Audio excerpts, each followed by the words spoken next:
Hey guys, and welcome back to this channel. In this video I'll be showing you guys how you can basically stop CapCut from lagging while you're editing. It's pretty simple actually. Go to modify and go to performance. If your proxy is turned off, you are going to enable it because it will speed up editing, but the video quality won't be affected.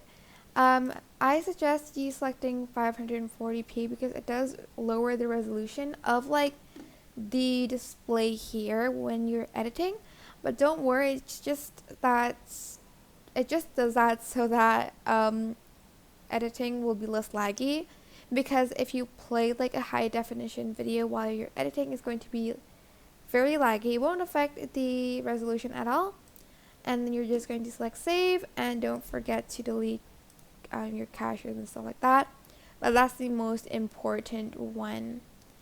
I hope this tutorial was helpful for you guys. Don't forget to like, comment, share. Also subscribe to this channel if you haven't done that already. If you have any questions, just leave it in the comment section down below and I will try my best to answer them all for you guys. And if you found this video helpful, please click the thanks button above the description box down below. Thank you so much for watching. Bye!